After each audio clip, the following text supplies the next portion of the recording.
오늘 욥기 18장은 욥과 친구들의 변론 제2라운드 중 엘리바스에 이어 수아 사람 빌닷의 말입니다. 빌닷 역시 두 번째가 되자 엘리바스처럼 거친 말을 쏟아내고 있습니다. 지난번에는 욥아 잘못한 것 회개하고 돌이키면 하나님이 용서해 준다 이렇게 좋게 말했다면은 이번에는 욥, 너는 교만한 사람이며 악인이라고 단정을 하고 욥을 비난하기 시작합니다. 2절에 너가 어느 때에 가서 말의 끝을 맺겠느냐 하는 것은 우리말로 하면은 너 그 입 닥쳐 라고 말하는 것 같습니다. 그리고 빌닷은 의로우신 하나님께서 악인에게 최후로 내리시는 벌들을 비유를 들어 쭉 나열합니다. 계속 말씀드리지만 오늘 여기 빌닷의 이런 말들 틀린 말은 아니죠. 신명기 28장에 나오는 악인이 받는 저주와 동일하고 또 시편에서 다윗이 악인들에게 임해달라고 기도했던 기도의 내용과도 동일합니다. 내용 자체가 문제가 있는 것이 아닙니다. 그럼 무엇이 문제인가? 우선 만약 욥이 하나님 알기를 거부하고 하나님을 향해 등을 돌린 인생을 살았다면 혹 이렇게 표현하는 것 맞을 수도 있습니다. 그러나 욥은 하나님께 등을 돌린 사람이 아니라 하나님의 얼굴과 자신의 얼굴을 맞대는 삶을 살기 위해 몸부림을 쳤던 사람입니다. 그리고 혹 그런 사람이라고 하더라도 똑같은 죄인이고 유한한 인생인 우리가 다른 사람을 그렇게 판정하고 정죄할 수는 없는 것이지요. 오직 하나님만이 판단하시고 또 그렇게 심판하실 수 있는 것입니다. 그런데 마치 자기가 하나님인 양 그렇게 판단하고 결정하고 선고하고 있는 이 빌닷이 그래서 나중에 하나님으로부터 너는 틀렸다 하고 그런 말씀을 받게 되는 것입니다. 제가 이미 새벽에 신명기나 또 다른 성경을 읽으면서 여러 번 말씀을 드렸습니다. 성경에 나오는 여러 저주들의 말씀들, 그것은 하나님이 우리 인생을 저주하고 싶어서 하신 말씀이 아닙니다. 사실 신명기 28장이나 구약의 말씀을 전체적으로 보면 복을 받는 말씀보다 저주를 받는 말씀의 내용이 훨씬 더 많고 깁니다. 자, 그럼 이게 하나님이 우리를 복을 주시기보다 저주하시기를 더 원하셔서 그렇게 주신 말씀일까요? 아니지요. 하나님은 우리를 저주하시기를 원하시는 분은 절대로 아닙니다. 자, 그런데 이렇게 저주의 말씀이 많은 것은 우리 인생들이 훨씬 더 저주의 길로 갈 위험이 더 크기 때문입니다.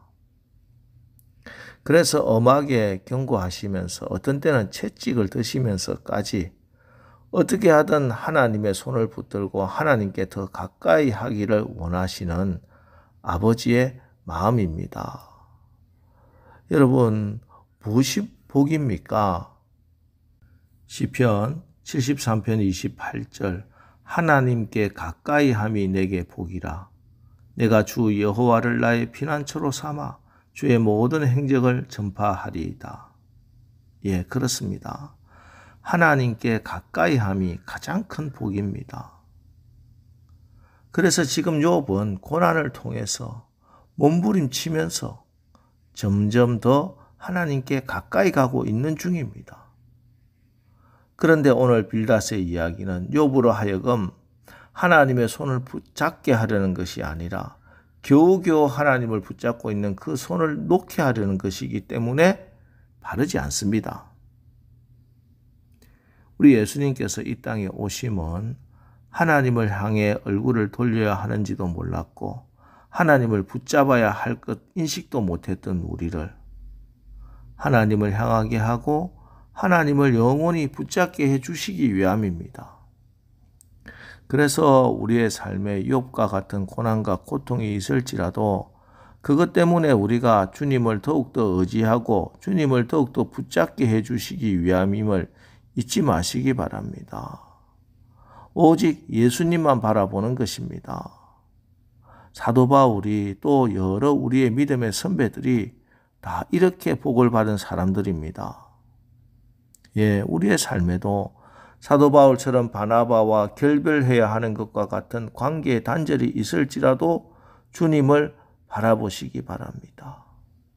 아시아 땅에 머물려고 했던 바울의 계획이 뒤틀려 유럽 대륙으로 건너가야 했던 것처럼 금방이라도 이루어질 것 같았던 일들이 무산될지라도 주님의 손을 꼭 잡으시기 바랍니다.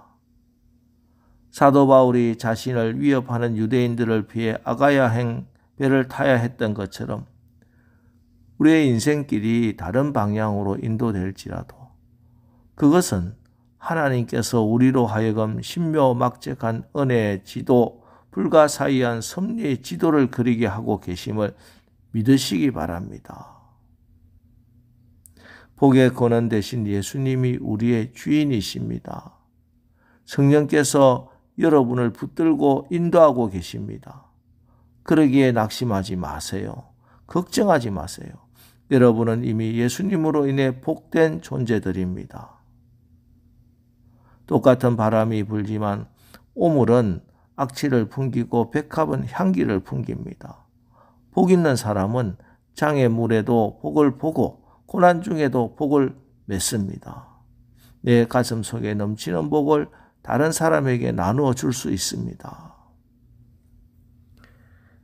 그러기 위하여 우리가 할 일을 성경은 믿음의 주여 또 온전하게 하시는 인 예수를 바라보자 하고 말씀하십니다. 우리 예수님이 믿음의 주인이라는 말씀이고 그리고 우리 예수님이 믿음을 온전하게 하시는 이 완성하시는 이라는 의미입니다. 믿음의 처음과 끝이 다 예수님이라는 말씀입니다. 믿음으로 살기가 너무나 힘들고 때로는 지치고 어려워 포기하고 싶을 때 우리가 할 일은 그 주님을 바라보는 것입니다. 그러면은 희망이 생기고 용기가 생기고 기쁨이 솟아나는 것입니다. 제43회 칸 광고제에서 CF 부분 황금 사자상을 받은 광고가 있습니다. 여러분들도 한 번은 봤을 겁니다. 어린아이가 그네를 타고 있습니다. 그 그네가 앞으로 갈 때는 이 아이가 활짝 웃고 뒤로 갈 때는 찡그린 표정을 짓습니다. 그런 표정으로 앞으로 갔다 뒤로 갔다 이것을 30초 동안 합니다. 그것뿐입니다. 그런데 왜 이 광고가 상을 탔느냐? 이 아이가 앞으로 갈 때는 담 너머로 맥도날드 햄버거 집이 보입니다. 앞으로 가면 햄버거 집이 보이니까 활짝 웃고 뒤로 가면 안 보이니까 얼굴을 찡그립니다. 우리는 예수님을 믿는 사람들입니다. 우리가 사는 세상이 어려운 것 같아도 예수님만 바라보고 예수님께서 나를 보시고 항상 세상 끝날까지 나와 함께 하시고 내가 있을 처소를 예비해 놓으시고 나를 기다리고 계신다는 것을 확실히 믿으면 힘이 솟아나고 담대해집니다. 그래서 누가 무슨 말로든 좋은 환경이든 나쁜 환경이든 무엇으로든 우리를 예수님을 바라보지 못하게 하고 예수님으로부터 멀리 떨어져 나가게 하고 있다면 그거는 저주입니다. 반면에 어떤 일이 있다고 해도 내가 주님의 얼굴을 바라보고 예수님께 더 가까이, 하나님께 더 가까이 나가게 하고 있다면 그건 복입니다. 여러분, 하나님의 선하신 능력을 믿으시기 바랍니다. 하나님은 기도하는 여러분과 함께 하나님의 능력으로 지금도 역사하십니다.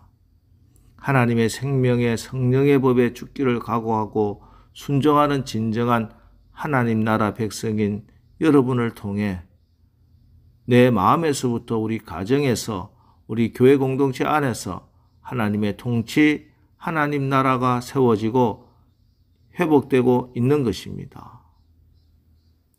오늘 하루도 말씀으로 인도함을 받고 말씀에 순종하여 복을 받고 복된 성도들이 되어 지금까지도 그랬지만 더욱더 하나님께 더 가까이 나가 우리 가운데 여전히 존재하고 있는 이 모순과 죄와 사망을 생명으로 바꾸시는 성령의 역사 체험하는 오늘 하루 사시기를 주님의 이름으로 축원합니다. 기도하겠습니다. 하나님, 이 세상을 살아가면서 우리에게 닥치는 여러 가지 문제가 있습니다. 이 모든 것을 내가 감당하기에는 우리가 너무나 연약함을 고백합니다. 그러나 우리의 눈앞에 펼쳐진 상황으로 인해 우리가 낙담하거나 절망하지 않게 하시고 오히려 이것 때문에 더욱더 하나님께 더 가까이 나가는 진짜 복된 자들 되게 하옵소서. 그래서 예수 안에서 누려야 하는 기쁨과 감사로 오늘 하루 살아가게 우리의 삶 가운데 성령의 역사가 풍성하게 임하옵소서. 예수님의 이름으로 기도합니다. 아멘.